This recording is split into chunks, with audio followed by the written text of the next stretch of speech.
Gembala yang baik, sabda Tuhan. Aku mengenal domba-dombaku, dan domba-dombaku mengenal aku. Haleluya, haleluya, haleluya, haleluya, haleluya, haleluya.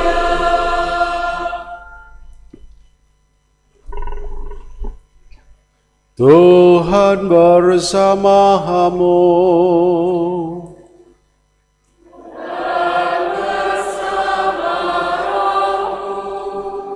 Inilah Injil suci menurut Yohanes.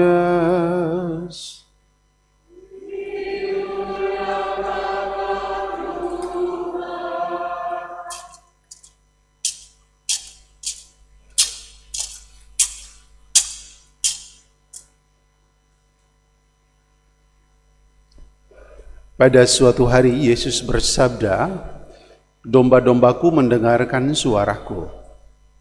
Aku mengenal mereka dan mereka mengikuti aku. Aku memberikan hidup yang kekal kepada mereka, dan mereka pasti tidak akan binasa sampai selama-lamanya. Tidak seorang pun akan merebut mereka dari tanganku. Bapakku yang memberikan mereka kepadaku lebih besar daripada siapapun. Tidak seorang pun dapat merebut mereka dari tangan Bapa. Aku dan Bapa adalah satu." Demikianlah Injil Tuhan. Terpujilah Kristus.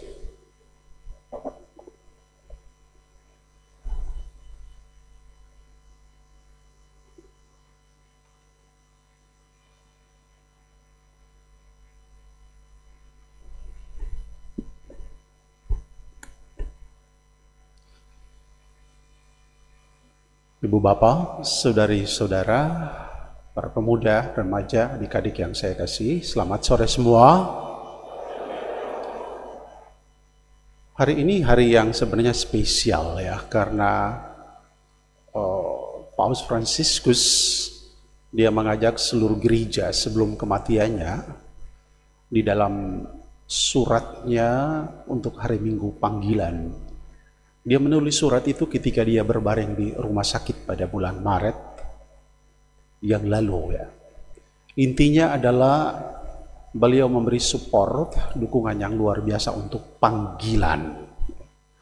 Panggilan itu menunjuk kepada yang pertama, panggilan hidup beriman, panggilan kaum awam. Spesialnya adalah panggilan hidup berkeluarga. Ada harapan besar di sana bahwa suami istri yang sudah mengikrarkan janji nikah supaya setia dengan janji yang sudah diikrarkan dan komit ya dengan pilihan yang sudah diambil ya. Tapi juga ada panggilan yang lebih spesifik, yaitu panggilan khusus ya untuk hidup bakti ya, para suster ya, frater, bruder ya, mereka yang memilih untuk hidup membiara gitu ya. Berbeda dengan Pastor Pram, Pastor Heri dan saya ya. Kami tidak mengikrarkan kaul, tapi kami menyatakan janji selibat ya. Di dalamnya itu juga ada janji juga untuk hidup di dalam kemurnian, ketaatan, dan kemiskinan. Bagian terakhir ini yang sebenarnya Bapak Ibu saya suka untuk mau mengatakan sedikit ya. Sebenarnya kalau ada suster di sini, ada frater atau bruder, kita pingin dengar sedikit ya. Saya pernah bertugas, dan ini pengalaman yang menurut saya tidak akan pernah saya lupakan. Di tahun 2004 sampai 2009, saya ditugaskan bekerja di 3 kepulauan di Provinsi Maluku Utara, Pulau Mangoleh, Pulau Taliabu, dan Pulau Sulawesi. Nanti Anda lihat di peta. Di antara 3 pulau ini ada satu selat dengan arus terkuat di dunia, namanya Selat Capalulu. Dan saya dipercayakan untuk melayani 23 stasi. Semuanya hanya bisa dijangkau dengan transportasi laut. Anda membayangkan kalau saat musim ombak, angin dan taufan, bagaimana kita menerjang situasi seperti itu. Nah, yang unik adalah di saat itu tidak ada alat komunikasi. Maka berbulan-bulan lamanya umat tidak pernah mendengarkan suara saya. Berbulan-bulan lamanya jarang umat ketemu dengan saya, karena saya ada di pusat paroki cukup jauh. Dan yang lebih mengerikan lagi, berbulan-bulan lamanya umat tidak menerima ekaristi. Harus menunggu turnei dari pastor. Maka yang berfungsi di dalam pelayanan dan luar biasa adalah kaum awam. Itu yang saya angkat jempol untuk mereka. Bertahun-tahun kaum awam ini yang disebut katekis volunteer, yang tidak punya background akademik filsafat dan teologi kitab suci, tapi mereka betul-betul militan. Nah, satu ketika saya sudah buat schedule untuk pelayanan perkawinan, pembaptisan, dan komuni pertama. Di saat-saat saya harus berangkat, saya jatuh sakit. Lumayan sakitnya itu. Dan karena mereka yang ada di stasi itu tidak tahu kalau saya sakit, karena tidak ada alat komunikasi, mereka muncul dengan perahu, bukan dengan speed, dengan perahu. Itu berlayar 1 malam, lebih baru tiba di pusat paroki tempat saya tinggal. Mereka dengan semangat 45 datang di pastoran, ketuk pintu, pastorannya sepi, saya tertidur terbaring di dalam. Saya paksa diri bangun dan buat diri seolah-olah sehat. Ya. Saya terima mereka, buat teh dalam keadaan sakit. Dan ketua dewan stasinya bilang, "Romo, kami sudah siap, kita besok pagi harus berangkat." Gitu kan. Wah, saya itu dilema mau memutuskan berangkat atau tidak. Bisa-bisa mati saya di pulau ini. Ya, tidak ada dokter, tidak ada perawat di sana kan. Saya bilang, iya, besok kita berangkat. Tapi malam itu waktu saya tidur, saya bergumul luar biasa. Antara mau mengikuti keinginan saya bahwa saya tidak mau mati di dalam perjalanan, atau saya harus memenuhi kebutuhan umat yang memang sudah omnia parata sunt, sudah siap mereka. Yang nikah sudah siap, yang baptis sudah siap. Malam itu saya berdoa rosario, tidak henti-hentinya. Pagi hari saya masih rasa sakit, lemas gitu. Lalu saya bisik kepada ketua dewannya, kita boleh pergi tapi nanti waktu tiba di tempat itu saya tidak bisa jalan kaki, karena dari tempat itu ke stasi itu masih ada 26 kilo harus berjalan kaki. Ketua dewannya bilang apa? Tidak usah takut, pastor. Nanti sampai situ kami pikul, pastor. Wah, dia masih ada jalan juga ya. Maksud saya dengan mengatakan begitu, janganlah kita berangkat. Tapi dia bilang, nanti kami pikul. Jadi di dalam perahu itu saya tidur. Tidur. Diterpa gelombang luar biasa. Saya bilang, mati saya di tengah laut ini ya. Syukurlah 1 malam sesudahnya kami tiba di tepi pantai dan harus menyeberang dengan jalan kaki 26 sampai 27 kilo. Benar, saya ditandu seperti Jenderal Sudirman. Ya, saya tidur ya di atas tempat. Saya tidur, mereka pikul bergantian, 4 orang bergantian sampai tiba di 26 kilo itu. Di ujung kampung begitu banyak orang yang mungkin merindukan gembalanya gitu, sudah berkumpul untuk menyambut saya gitu ya. Dan ketika tiba di situ, saya bangun, ya. Tapi saya masih duduk di atas tandu itu dan mereka begitu bergembira karena hampir 1 tahun baru muncul di stasi itu. Ya. Mereka begitu senang, mereka menari, menyanyi dalam bahasanya yang saya tidak mengerti. Ya. Karena mereka rata-rata tidak bisa berbahasa Indonesia, gitu ya. Jadi lebih menggunakan bahasa di areal itu. Jadi ada penterjemah, ya, yang mengatakan ini pastor, ini mereka menyatakan kegembiraan. Sudah, ceritanya selesai. Dalam keadaan sakit saya melayani orang-orang di sana, sambut baru, semuanya selesai.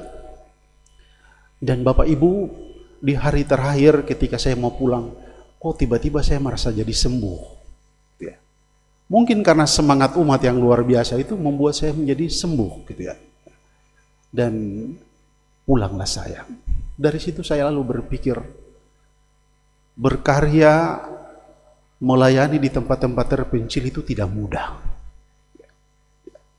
Kalau kita egois dengan diri kita sendiri, mungkin kita akan give up. Jika di-compare dengan kita-kita yang ada di kota. Di kota itu enak, duduk di belakang setir, ya. Dari satu gereja ke gereja yang lain mudah, gampang. Tetapi Anda bisa membayangkan di daerah-daerah yang terpencil, ada imam-imam yang berjuang, bergulat, ada biarawan-biarawati yang berjuang dengan orang-orang di sana. Itu tidak mudah. Karena itu Bapak Ibu, tentang ini saya mau mengatakan, jangan lupa berdoa untuk panggilan. Jangan lupa berdoa untuk para imam. Yang ada yang luar biasa mempertahankan komitmen imamatnya. Tapi ada yang memang rapuh, gampang pecah, gampang jatuh. Dan kita sendiri mengalami di tempat kita, di sini. Bagaimana perjuangan kita bersama-sama untuk menjaga imamat para imam, tapi juga menjaga hidup bakti dari mereka yang menyerahkan dirinya untuk mengambil bagian di dalam lingkaran yang terdekat. Romo Pram, Romo Heri, saya, kami tidak sempurna. Kadang-kadang umat punya idealisme tentang seorang gembala.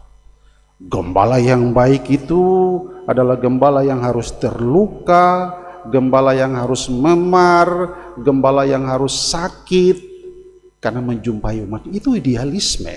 Dan tentu kita semua berjuang untuk itu. Bapak Ibu juga sebagai awam kita berjuang semua untuk itu. Ada juga idealisme bahwa pastor itu harus sempurna, harus bisa mendengar, harus sering belusukan. Banyak idealisme. Tetapi kalau kita menghendaki imam-imam yang sempurna, menurut saya tidak ada. Kalau Bapak Ibu pingin cari imam yang sempurna, minta dari Bapa di surga. Nanti dia turunkan dari surga untuk Anda. Dan kapan itu dia akan turun, ya, gitu ya. Karena itu yang terpenting adalah sudah bersyukur atas imam-imam, atas biarawan-biarawati yang Tuhan berikan untuk kita. Kita berdoa bersama, teristimewa di bawah kepemimpinan Paus yang baru, Paus Leo ke-14, ya. Imamat, panggilan, ya, itu menjadi subur karena kesaksian hidupnya.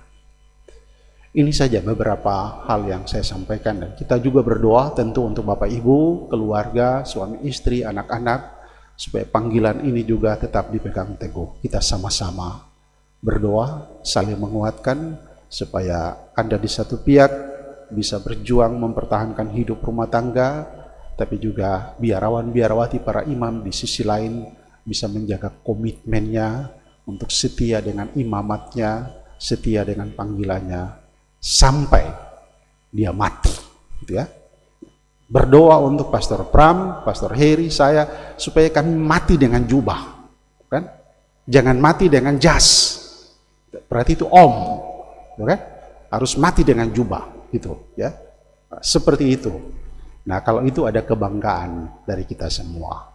Oke, itu saja. Terima kasih. Tuhan memberkati kita semua. Amin. Mari kita bangkit berdiri, kita mengungkapkan iman kepercayaan kita kepada Allah di surga. Aku percaya akan Allah, Bapa yang Maha Kuasa, Pencipta langit dan bumi, dan akan Yesus Kristus Putranya yang tunggal Tuhan kita, yang dikandung dari Roh Kudus, dilahirkan oleh perawan Maria, yang menderita sengsara dalam pemerintahan Pontius Pilatus, disalibkan, wafat dan dimakamkan, yang turun ke tempat penantian pada hari ketiga, bangkit dari antara orang mati, yang naik ke surga, duduk di sebelah kanan Allah Bapa yang Maha Kuasa. Dari situ ia akan datang mengadili orang yang hidup dan yang mati. Aku percaya akan Roh Kudus, Gereja Katolik yang kudus, persekutuan para kudus, pengampunan dosa, kebangkitan badan, kehidupan kekal. Amin. Saudara-saudariku yang terkasih, Kristus Tuhan kita adalah gembala yang baik, yang menghendaki kita semua bersatu dengan Bapa karena kasih-Nya yang amat agung. Dengan kepercayaan akan kasih-Nya, marilah kita dengan penuh kerendahan hati berdoa kepada-Nya. Bagi Paus,